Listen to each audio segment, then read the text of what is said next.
मत्स्यकुण्ड सन्ध्या आरती कार्यक्रम जुन सुरु गर्न लाग्नु भएको छ, सुरु भइरहेको छ, यसप्रति नगरपालिका हार्दिक आभार व्यक्त गर्न चाहन्छ। र आजको यस कार्यक्रममा यसै वडाका वडा अधिकारी सर लगायत अन्य वडा सदस्यज्यूहरू, त्यसै गरी भजन मण्डलमा रहनुभएका पदाधिकारीज्यूहरू, सम्पूर्ण भक्तजनज्यूहरू, आमा बुवा दाजुभाइ दिदीहरू सबैलाई म नगरपालिकाको तर्फबाट हार्दिक नमस्कार।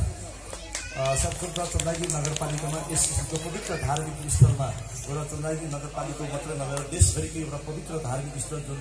विष्णु भगवानले अवतार लिएको पहिलो मच्छीनारायण अवतारको जुन यो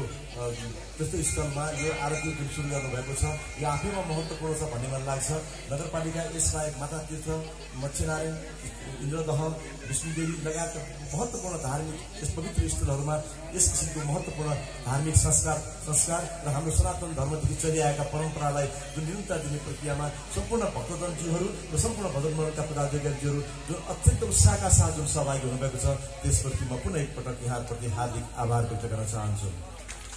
मलाई लाग्छ चन्द्रगिरी नगरपालिकामा विष्णु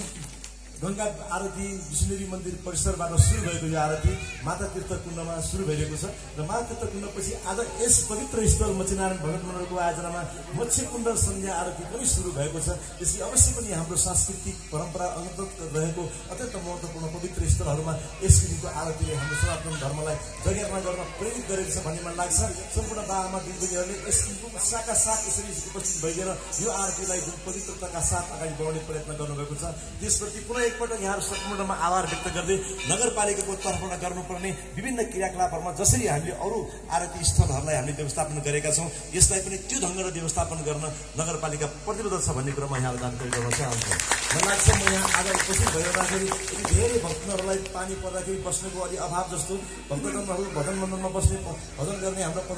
महान बाबाहरूलाई भक्तजनहरूलाई पनि अलि अप्ठ्यारो भएको जस्तो र यहाँबाट तीर्थ हाम्रो पवित्र मन्दिरलाई पनि देख्न सक्ने वातावरण तयार गर्न सक्ने त्यस किसिमको तीर्थस्थलको रूपमा यसलाई वितरण परिवर्तन गर्नको लागि हामीले एउटा विशेष डिपिआर तयार गरेका छौँ। लगभग 15 लाखभन्दा बढीको योजनामा हामी यहाँ डिपिआर तयार गरेका छौँ। र लाग्छ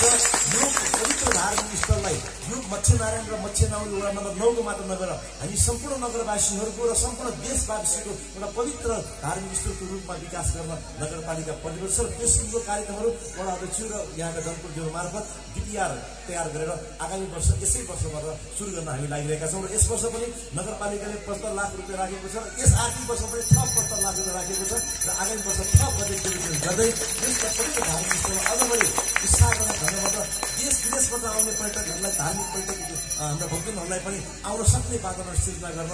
हामी सबैको साथ सहयोग रहनेछ भन्ने अपेक्षा छ। यस आरतीमा जुन यहाँले आफ्नो परम्परालाई सुरु गर्नुभएको छ, यो परम्परा आगामी दिनमा पनि निरन्तर रूपले रहिरहनेछ भन्ने अपेक्षा छ। नगरपालिकाबाट र मेरो आफ्नो व्यक्तिगत तर्फबाट गर्नुपर्ने सम्पूर्ण साथ र सहयोग निरन्तर रूपले रहिरहनेछ र आगामी दिनको बजेटमा यो समावेश गरेर जानेछ भन्ने प्रत्याशा सबैमा आमा बुवा दाजुभाइ दिदीहरू, भक्तजनज्यूहरू र भजन मण्डलमा रहनुभएका सम्पूर्ण पदाधिकारीज्यूहरू, सुरक्षा निकायका सम्पूर्ण पदाधिकारीज्यूहरू, सम्पूर्ण आमाको सम्झनामा आज यो त्यो सुस्वास्थ्यको कामना सहित आज यो आरती पनि भएको छ। सबैमा नगरपालिकाको हार्दिक आभार व्यक्त गर्दै यसमा सहभागी हुने हाम्रो आदरणीय गुरुज्यू, आरतीमा सहभागी हुने सम्पूर्ण भक्तजनज्यूहरूलाई नगरपालिकाको तर्फबाट हार्दिक आभार व्यक्त बिदा हुन चाहन्छु। धन्यवाद, नमस्कार।